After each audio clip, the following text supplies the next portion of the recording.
Toan decided to let go. The truth behind makes everyone shocked. Toan silently looked at Tu Tien standing in front of him. His eyes were full of torment and regret. Finally, after so much effort, after many times of holding on, he decided to let go. Tu Tien, I can't go on anymore. Toan's voice dropped. Every word is like a knife cutting into my heart. Tu Tien was surprised. She never thought that one day Toan would give up so easily. Aren't you always the steadfast one? Is the one who defies everything to keep his love? Or what? Toan, why, what happened? Toan did not answer immediately. He bowed his head. Hand clenched, eyes flashed a ray of pain. Finally, he said slowly, there are things you shouldn't know. But if I knew the truth, maybe I will never forgive you. A chill ran down Tu Tien's spine. What is the truth that all are talking about? Is it related to you, to Jack, or some secret that has never been revealed? The truth behind makes everyone shocked. In just one evening, everything turned upside down. Events that seemed to have passed. Buried secrets suddenly exposed. Jack the Baptist and all around were all caught up in an unexpected truth. So what is the truth? And how Tu Tien reacted when he knew everything would turn out. Unfinished words. Tu Tien felt her heart tighten when hearing Toan's sorrowful voice. Shock was evident in her eyes. What are you talking about? Why can't I know? All was silent for a long time. Finally, he smiled faintly, but there was no joy in his eyes. Because you did it wrong from the start, and I have the right not to forgive you. Having said this, Toan turned and left. He didn't want to see her questioning eyes. I also don't want her to see my weakness right now. But when he had just taken a few steps, Tu Tien's voice rang out with determination. If you don't make it clear, I won't let you go. Toan stopped. He closed his eyes and took a deep breath. When he turned back, his voice dropped. Okay, if you want to know the truth, then prepare yourself. Shocking secret. And looked straight into Tu Tien's eyes and slowly said each word. Do you remember the accident 7 years ago? Tu Tien paused. Of course she remembers. It was a terrible accident. Caused a man to lose his life. And changed the lives of many people. You mean Jack's dad's accident? She asked with a trembling voice. Toan nodded. He clenched his hands, trying to control his surging emotions. The person behind the accident was his mother. The words struck like thunder, leaving Tu Tien speechless. No way. She shook her head repeatedly, as if she couldn't believe her ears. But Toan did not stop. He continued. She drove drunk. But because the power is in the hands of the family, he hid the truth. Blame an anonymous person. Oh, everyone thought it was a normal accident. But it is actually a crime. Tu Tien stood frozen. She never thought the truth would be so terrible. Toan, why did you just tell me now? Toan closed his eyes and smiled bitterly. Because I love you and I'm selfish. I don't want you to leave me because of this truth. Tu Tien felt her body tremble. She couldn't believe the man in front of her, the person who always cares and protects her, is hiding such a cruel secret. If Jack knew about this, how would he react? Between love and truth, Tu Tien took a step back. Her heart was filled with conflict. One side is love for Toan. One side is the painful truth, related to leading the person she loves. Do you ever regret it? Toan was silent for a long time, then nodded slightly. There are so many, so what are you going to do? Tightly clasped hands, eyes determined. I will confess everything. Let Jack know the truth, and so I don't have to suffer anymore. This time it was Tu Tien's turn to be shocked. If you do that, your mother will. I know, all cut in firmly. But this is what you have to do. Between love and truth, I chose to let go. But will his decision change everything? And when Jack finds out this secret, where will things go? Face to face with Jack, Toan walked out of his office. With a heavy heart, he knew that this decision would change everything. Not just my life, but also his relationship with Jack and Tu Tien. But this is what you have to do. That evening, I made an appointment to meet Jack at a quiet cafe. When Jack arrived, his eyes were still cold as ever. What are you doing here? Probably asked in a tone that was not sympathetic. Took a deep breath and said slowly, I have something to tell you. A truth that I have hidden for the past 7 years. Jack raised an eyebrow, but still didn't seem too concerned. I don't have time for nonsense. CEO Toan, this is about your dad. Jack immediately became tense. He put the coffee cup down on the table, sharp eyes staring at everything. Speak clearly. Toan clenched his fist, as if mustering up the courage to speak the truth. The person who caused the accident that year was not an unknown person that the police announced. That's my mother. Space seems to stop. Jack was stunned, his eyes flashing with anger. What? I could feel a strong pressure radiating from Jack. But he continued. She drove drunk. My family used power to cover up the truth. Push the blame on an innocent person. Jack stood up, his eyes red with anger. Are you kidding me? Toan still sat looking straight into Jack's eyes. I'm not kidding. I have checked all the records again. Found evidence that my family had arranged everything. If you want, I will give it all to you. I will bring my mother to justice. Jack gritted his teeth and clenched his fists. He couldn't believe what he just heard. Over the years, he always thought that the accident was an accident, a random misfortune. But it turns out the truth is much more cruel. You think, just tell me the truth and I will forgive you, Jack said in a low voice. Toan shook his head. No, I don't expect you to forgive me. I just want you to know the truth and decide what to do. Jack smiled coldly, but his eyes were filled with pain. What will I do? Let me tell you. I will not let this sink in again. After saying that, he probably turned around and left, leaving Toy sitting there alone. When Tu Tien heard that Jack knew the truth, she immediately ran to find him. But when we got there, she saw Jack standing silently by the roadside. Empty eyes. Jack called softly. He turned to look at her, but his eyes were cold as ice. Tu Tien, you knew this before, right? Tu Tien bit her lip. Her heart felt like it was being squeezed. Jack, I just found out recently, and I was just as shocked as you. Jack smiled faintly. So why don't you tell me? She was silent. She had no answer. Jack looked at her for a long time, then turned and walked away. Jack, listen to me. Tu Tien ran to hold his hand. Jack stopped, but did not turn around.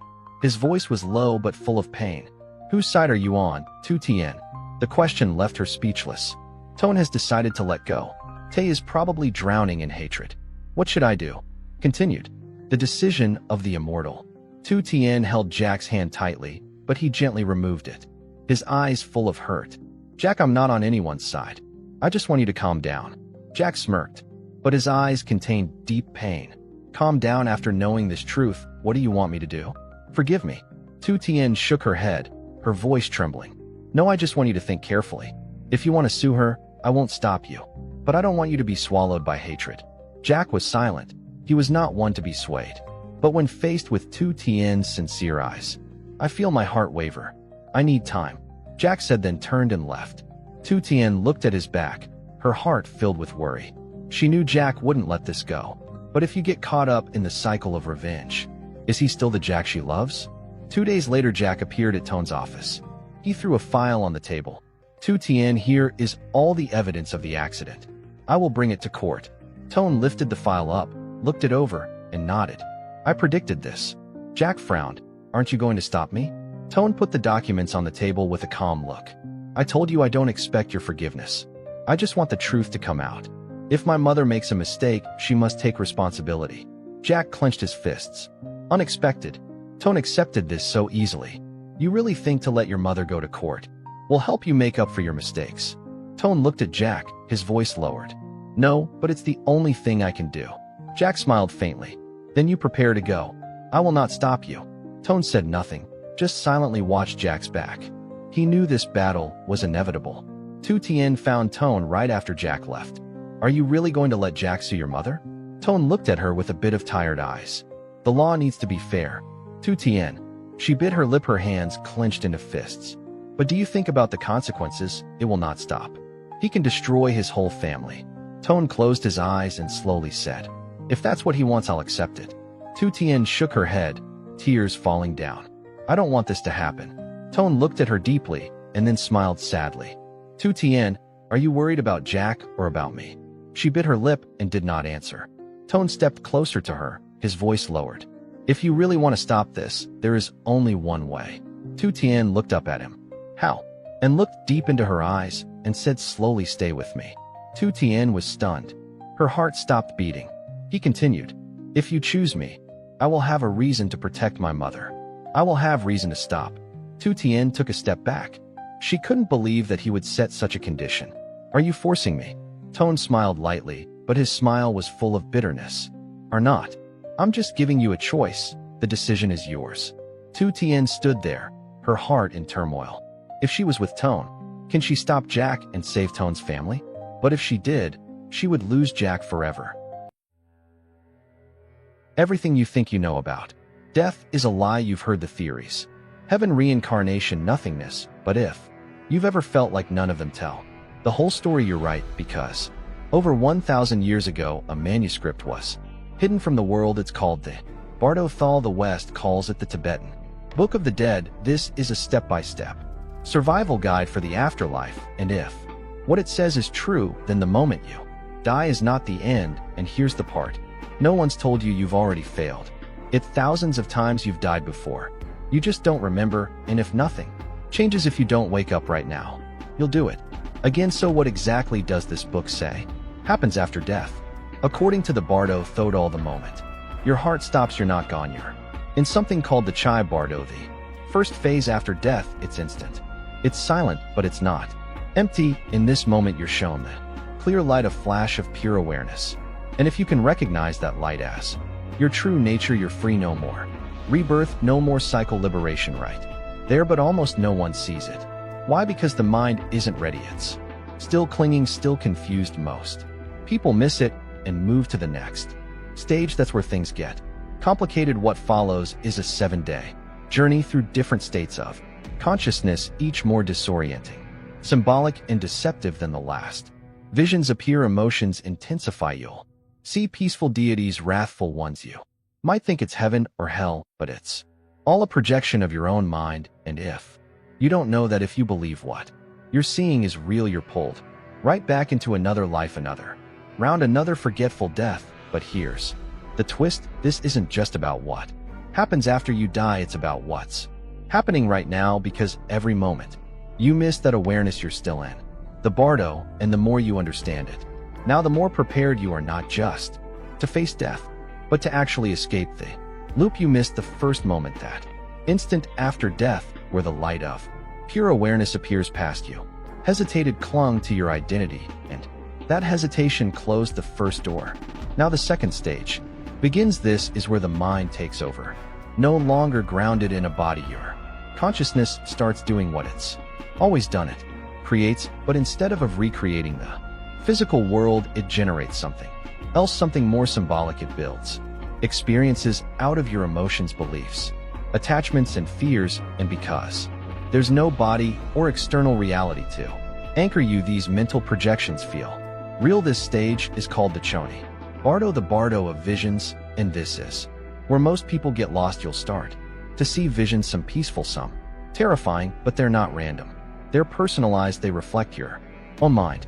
Magnified, many of these visions take the form of divine beings, what the Tibetan tradition calls deities. They're massive, luminous, and deeply symbolic. But here's the key: they're not gods watching over you. They're parts of you, fragments of your mind appearing in forms you'll respond to based on what you believe, what you fear, and what you still identify with. The first being you meet is Vairocana, surrounded by pure white light. He doesn't speak, he doesn't move, because he doesn't need to. That white light is not decoration. It represents the ultimate truth, your original undistorted awareness. And if you can recognize it, truly recognize it, the cycle ends. You wake up right there.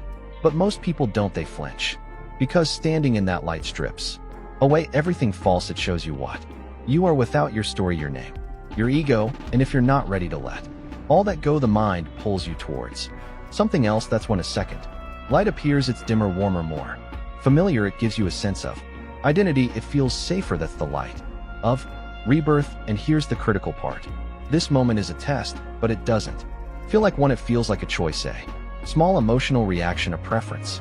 But the stakes are massive. If you follow the softer light, you go back into the cycle, another body, another forgetting, another chance. You may never even realize you had everything. That comes next will feel more comforting, more convincing, more like you, but it's not real in the way you think. It's a system designed to keep you asleep. Recognizing that right now, as you're watching this, is the first step to breaking out, because if this text is right, you'll be here again, and next time you might remember day 3. By now the pattern is clear. You have shown the truth, and you looked away 3 times, and now things escalate. You're still in the second phase, but everything is tightening. The space, sir, you, the thoughts within you, the weight of your own mind. Now you're being pulled not by some force in the sky, by you, by every unresolved thing you carried through life. but never faced, and in this space there's no place to hide.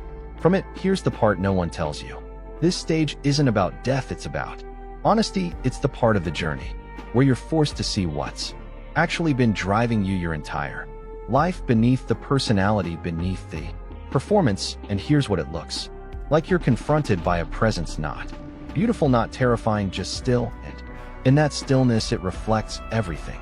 There's no language, no emotion, just a mirror, one that shows you exactly what you are, without filters, without the story, all the stuff you avoided, the versions of yourself you curated for brothers, the real motivations behind your good decisions, the anger you swallowed, the guilt you buried, the pain you blamed on other people. It's all here now, and there's no one else in the room. And in front of you there's a light. It's the way out, but it doesn't feel like salvation. It feels like standing naked in front of something that sees everything, because it does. And here's the thing, you've already experienced this before. Every time you've stared at yourself in the mirror and couldn't meet your own eyes, every moment of silence that made you uncomfortable, every relationship that collapsed under truth you didn't want to speak. This is that turn up to maximum volume, not punishment, just accuracy. And once again you hesitate, so the mind creates an alternative, a second light. It's not brighter, it's not cleaner, it's heavier, denser, lower, but it feels more familiar. It hums with the emotions you never fully owned: rage, blame, resentment. It says you don't have to look at yourself, just go here, start over, be someone else again. And many do, because that second light doesn't feel like a trap, it feels like relief. But the cost, it's steep. You're not just going back into a body, you're going into a life shaped by everything you refuse to face. Harder circumstances, more confusion, less clarity, not because you're being punished, because that's what still resonates with you. This is the test, not of morality, not of belief, of awareness. Will you keep running from yourself, or will you finally admit everything you're seeing is you? And here's the real world connection. This isn't just what happens after death, it's what happens every day, in moments when truth shows up and you look away, when you know something's off, but you stay quiet, when you feel the pull to grow, but you choose comfort instead. This moment is just the final version of a choice you've made 1,000 times before, and the more you delay here, the more convincing the illusion becomes. Each light you follow turns into another distraction, each escape route becomes another loop. So if you're still here, if you've made it this far, remember the door is still open, but you've ignored it 3 times a day. 4 is coming, more pressure, more pull, less time, you're running out of chances, and the system won't stop until you do. Day 4, at this point the tone shifts subtly at first, then all at once. The earlier stages try to help you. They showed you truth, they gave you exits, but you didn't take them. Now the system stops being gentle, and here's where it gets uncomfortable. Your own mind starts turning against you, not violently, not obviously. It does something worse, it brings up pride, not the good kind, the kind that got you through hard things, the other kind, the kind that made you hold back when you knew you were wrong, the kind that kept you chasing more even when you had enough, the kind that convinced you the version of you people admired was the only version worth showing. And here's what happens, that pride starts rising. You feel powerful, like you've accomplished something, like you matter. Maybe you remember moments, closing the deal, getting the promotion, buying the car, earning respect. You feel that same energy come back, and for a second it feels like you're winning. But that's the trap, because in this space ego doesn't make you stronger, it makes you visible. And the more visible you become, the more pressure builds. This stage doesn't respond to who you think you are, it responds to what's active ally driving you. And if what's underneath the pride is insecurity, fear of irrelevance, fear of being forgotten, this stage brings that up far. Suddenly you're pulled in 2 directions. You want to stand tall to prove you still have value, but at the same time you feel the weight of every moment where that pride cost you something: connection, honesty, peace of mind. And right when you start to feel that conflict, another light shows up. It's dull, heavy, familiar, and it pulls you in a different direction. It feels like longing, wanting something you can't quite name, another chance, another shot, a new identity. It's the same feeling that drove 1,000 decisions, staying in the job longer than you should have, trying to impress people who stopped watching years ago, trying to outrun the feeling that deep down it still wasn't Enough, that's what this space feeds on. Not violence, not chaos craving, it gives you the feeling of almost having what you want, just enough to keep you reaching, but never enough to satisfy. And that's the point. This is the place where you can chase forever and never arrive. You reach for relief and you get more need. You reach for meaning and you get more confusion. You reach for control and you get more weight. And here's the truth: most people don't want to admit you've been here before. Every time you hit the milestone and still felt hollow. Every time you succeeded and couldn't stop thinking, is this it? Every time you chose pride over peace because being right felt safer than being real. This stage is that, but without distractions. There's no job, no audience, no way to explain yourself. There's just what's real and whether or not you're willing to face it. So here's the test: if you defend yourself, you fail. If you collapse into guilt, you fail. If you reach for something, anything to escape the discomfort, you lock yourself in. But if you stop resisting just for a second, if you stop chasing, stop justifying, stop reaching, the illusion breaks. That's your fourth chance. And if you're still here, you haven't taken any of them. Which brings us to the uncomfortable truth: this system has been trying to wake you up, but the more you IGN it, the harder it pushes. Tomorrow it stops playing nice. You've had 4 exits, 4 opportunities, and if you haven't walked through any of them, the consequences start showing up, not in theory, in experience. Because after this, what you face won't feel like truth, it'll feel like threat. And the scariest part, it's all still coming from you. Day 5 by now. You're not calm anymore. You've missed 4 exits, and something in you knows it. The space around you is shifting. It's not visual anymore, it's visceral. Not images, pressure, and then it hits, not slowly, not symbolically. Suddenly you're face to face with something massive, intense, overwhelming. It doesn't speak, it doesn't ask, it charges. This isn't a demon, this is your own mind fully unleashed. Everything you spent a lifetime pushing down, anger you never expressed, fear you be buried, guilt you rationalized, regret you hoped would fade, all of it comes roaring back in one form. And it doesn't tap politely, it crashes through. It's not here to punish you, it's here to break one final illusion: the idea that you're just a person with a name, a job, a past, a role you played for 50, 60, 70 years. This energy doesn't care about your resume, it's not impressed by your image, it's not afraid of what you've survived. It wants to tear down the mask, not to hurt you, but to wake you. But if you cling to that mask, it feels like attack, like everything's collapsing. Your first instinct, run, but there's nowhere to go. You're not in a place, you're in a process. Try to escape and it reappears. Try to hide and it gets louder. Because you're not being chased, you're doing the chasing. This thing isn't coming at you, you're creating it as fast as you run from it.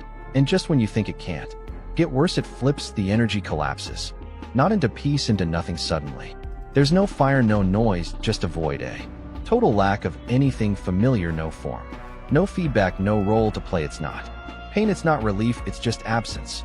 And that's when real panic sets in. You're not being attacked now, you're being erased. No recognition, no reflection, just the feeling that nothing about you is real or needed or even there. And here's the test: can you hold still when everything, even your identity, starts slipping away? Because if you flinch here, the cycle resets. You'll get hit with the fear again, the rage, the urge to grab control, and each time you react, it locks in tighter. But if you can sit in that pressure without fighting, without reaching, something shifts. If you can look at the chaos and say, this is me, it breaks. Because all of this, what's attacking you, what's scaring you, what's unraveling you, it's projection, your own shadow finally surfacing and recognizing that, really recognizing it not just as an idea, but as fact. That's the only thing that ends the cycle. No mantra, no ritual, just truth.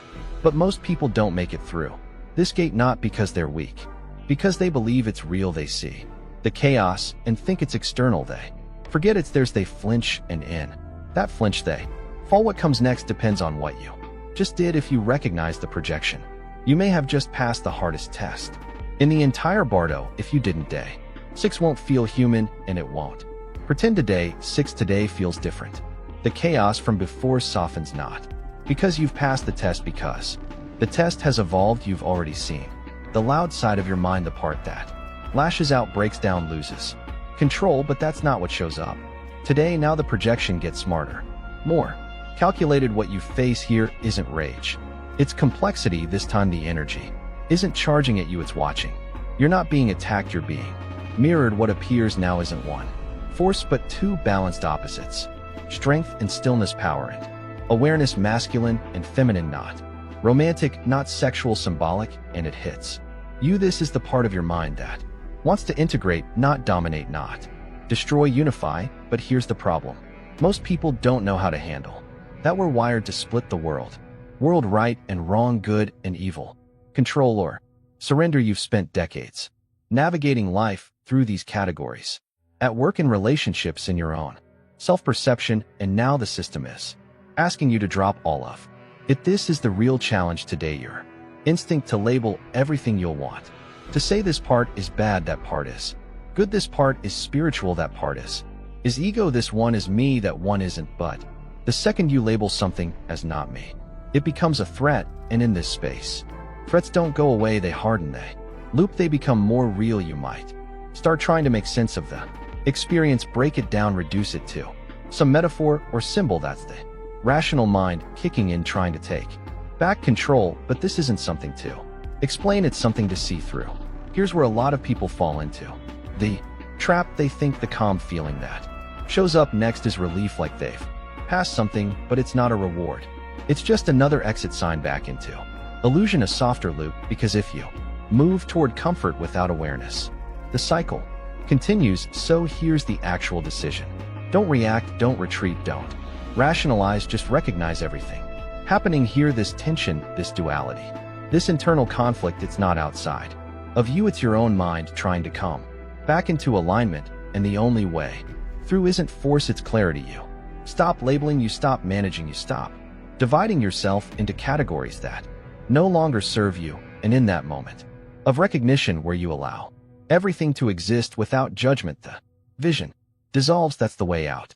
And by the way, this wasn't some throwaway stage, it was quieter, more subtle, but no less important. Because if you missed this one, if you labeled your way through it, or numbed out, or followed the illusion of relief, day 7 doesn't pause to help you catch up, it just moves on. And what's coming next doesn't care how confused you are, it's not going to wait for you to be ready. You've been given 6 chances, the next one is your last day. 8 by now, most people have lost track of time. There's no sunrise here, no ticking clock, you're not counting hours, you're floating in something that feels like memory, emotion, and dream all tangled together. And that's the first trap of this stage. It feels normal after everything you've seen, chaos, fear, pressure. This space feels quiet, safe, almost welcoming. But don't let that fool you, because what's happening now is subtle, and that makes it more dangerous. You've already been through the big stuff. You saw the peaceful visions, you faced the intensity. You may have reacted with fear, maybe confusion, maybe pride, and whether you realized it or not, those reactions started shaping what's happening now.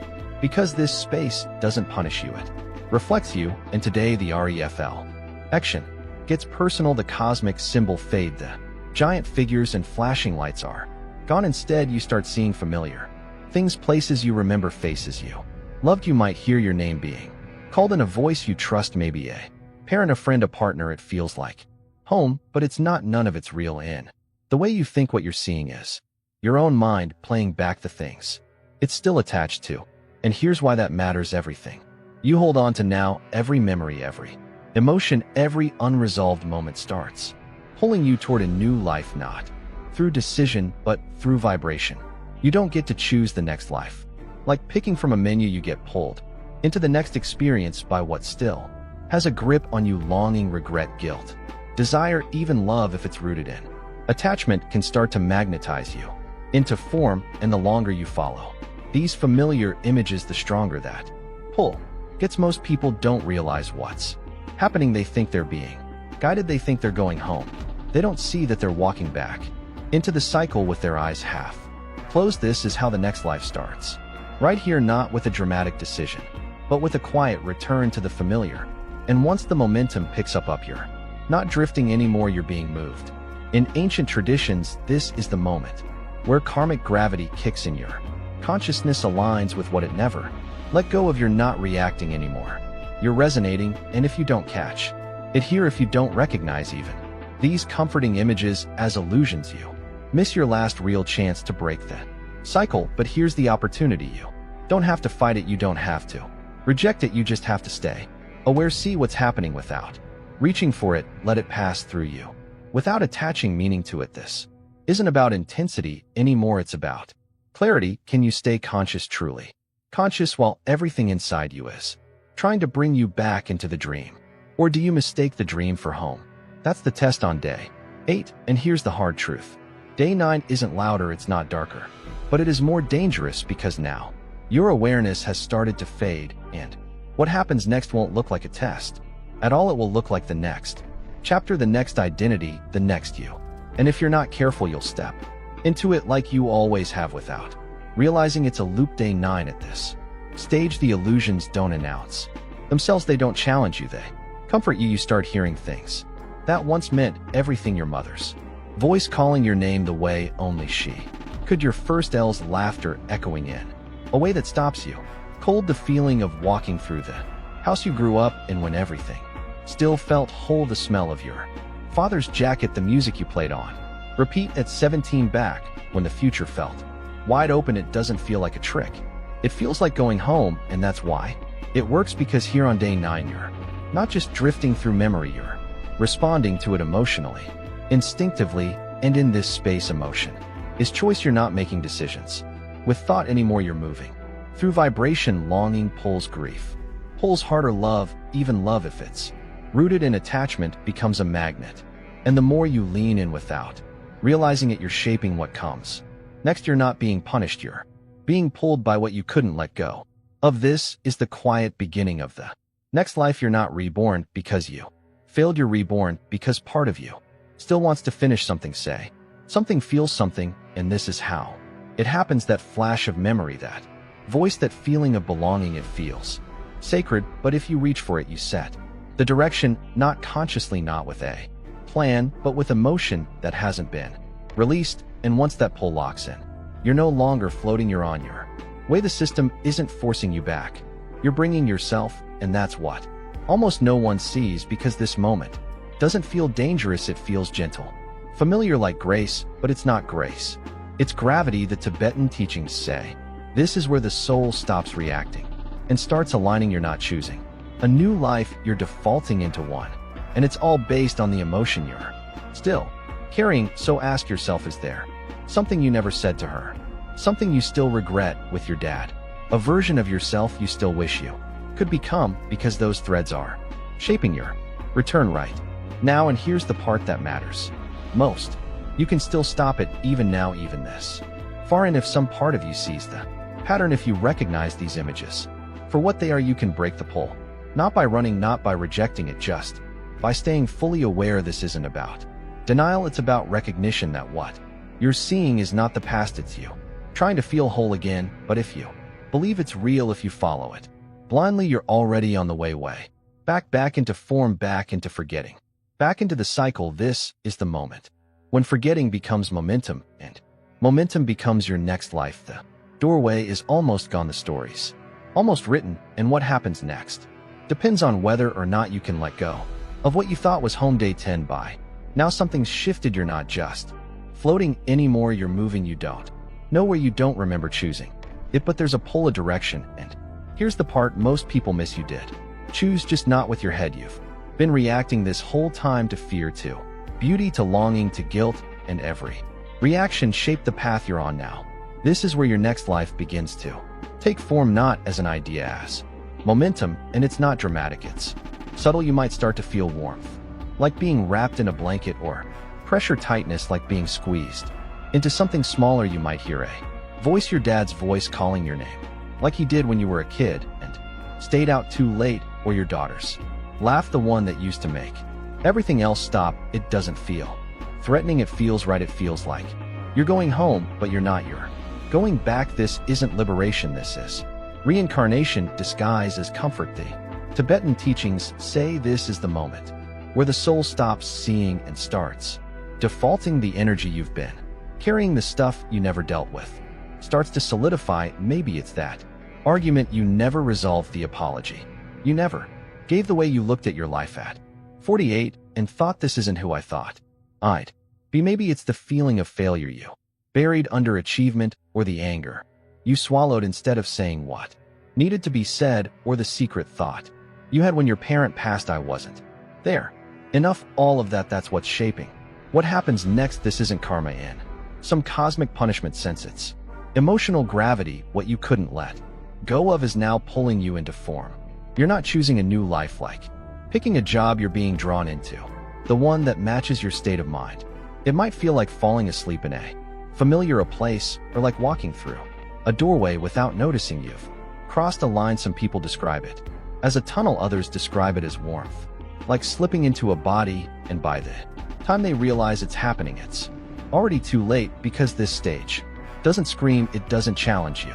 It seduces you with familiarity, with comfort, with the idea that there's still something left to do, and if you believe that, if you follow it, you return, you forget everything, you start again, another name, another story, another chance to repeat or resolve, but there's still one final window right now if you can stay conscious, if you can recognize that all of this, even this pull, is coming from your own mind. You can stop it, you don't have to fight, you don't have to run, you just have to see it. This is the moment when forgetting becomes form, and form becomes your next life. But if you can see it just for a breath without reacting, without attaching the pattern breaks, this is the last moment to wake up, because once this pull becomes identity, once you cross into the next body, everything resets, and you won't even remember this ever happened. Days 11 to 14, the descent into form. At this point, the decision has already been made, not with words, not with a plan, but with what you held on to. You didn't let go, so now the return begins. These last days in the BA aren't about testing anymore, they're about transition. Your mind, your energy, your sense of self, it all starts narrowing. Less vision, less space, more pull. You're no longer drifting in symbols or memories. You're being funneled toward a new body, a new life shaped by everything you didn't resolve. And here's how it happens. You start sensing people, not abstract figures, but real, specific energy. You might be drawn toward a mother who carries the same emotional wiring you never dealt with, rage, anxiety, emotional distance, or a father whose energy feels familiar, not in a loving way, but in a controlling, unpredictable, or unavailable way that mirrors your own struggle with control or abandonment. You might feel drawn to a life where money is scarce because your last one was defined by the fear of not having enough, or to a body that will carry illness or limitation because deep down you never forgave your old one. Maybe you'll be pulled toward chaos, war, instability, pain, because you left your last life still angry, still blaming, still unresolved, or the opposite. Maybe you're pulled toward comfort, stability, a safe life, not because you're free, but because you were addicted to control, routine, image, so you return somewhere predictable, manageable, numb. Sometimes you're pulled toward the same problems over and over again, just in a different language, a different place, a different set of faces. This isn't karma as punishment. It's karma as gravity. It's attraction based on vibration, what you feared, what you wanted, what you still think you are. And here's the brutal truth: by now, you're not questioning any of this. You're not seeing the illusion, you're buying into it. It feels right, familiar, like a story you forgot you were writing. You might get flesh as a woman's body, a man's voice, the tension of an argument, a sense of needing to become someone again. Some feel excited, like starting fresh. Some feel fog numb, confused, as if slipping into sleep. Some feel pain, especially if the next body is already entering difficulty. But very few feel clarity, because by now, you've forgotten you ever had it. This is the final stretch. You're not being reborn into a life because it's your destiny. You're being reborn because your emotional blueprint found a place to continue. Your next life isn't random. It's a continuation of everything you refused to let go of, the ego you protected for 70 years, the guilt you never said out loud, the grief you managed by staying busy, the love you held so tight it turned into fear of losing it, the ambition that never felt like enough, the apology you never gave, the moment you knew you should have changed but didn't. All of that becomes the gravity that pulls you into form. And here's the part no one sees: you think you're starting over, but you're just picking up where you left off, in a new place, in a new body, with no memory of what just happened, no awareness that this was even a Choice. This is the end of the Bardo. It doesn't close with fanfare. It closes with silence, and you once again become a story the soul is now circling. The moment of conception. According to the Tibetan text, this is when karmic energy guides you toward parents whose vibration matches your unresolved desires and emotional state. You don't choose based on preference, you choose based on frequency. You're drawn to what reflects you, your past patterns, your unfinished stories. And as that resonance grows stronger, the entry point begins to open. Contact is near. The soul begins to move toward union, male and female energies, forming a vessel. You may feel intense emotion, craving, attraction, confusion, even discomfort. That's the soul responding to the magnetism of rebirth. But you no longer remember the process. You don't question where you are or what. This means the decision is happening beneath awareness, and by the end of this day, the soul may already be entering the physical. Then rebirth is underway. The soul attache's identity begins to reset. The memory of the BAU, the clarity, the moments of choice all fade. You don't feel like you're being reborn. You feel like you're beginning, but you're not beginning anything new. You're continuing the same story, just with a different face, unless something intervenes. The cycle resets here. Another life, another loop. The soul is now embedded in the physical. Conception has occurred. You are no longer hovering. You're inside, but you don't know it. You feel confined, disoriented, perhaps even numb. The Bardo fades like a distant dream, and what replaces it is a growing sense of presence in something small, enclosed, foreign. You're inside a womb. The cycle is already repeating, but the memory of how you got here is gone. You begin to identify the emotional energy you carried from your last life now filters into the body. You're entering. The mind is blank, but the karmic imprint remains. How you feel, how you react, what you fear or desire in this next life, all of it is shaped by this imprint. You're not choosing your life consciously, but it's being shaped by the parts of you that never healed. The door has closed. You are inside the body. The bee is over. You no longer remember what just happened. No clear light, no illusions, no test. That awareness is sealed away like a book closed too early. Now the soul rests in silence, waiting to grow, waiting to emerge, but it is not free. It is repeating. You've passed the halfway point of the Bardo. At first the visions were overwhelming, lights, deities, illusions, all reflecting parts of you didn't recognize. The clear light offered liberation. The peaceful guides offered direction. The wrathful visions tried to wake you up, and when none of it worked, something else took over. Not fear, not chaos, but familiarity. The illusion stopped confronting you and started comforting you.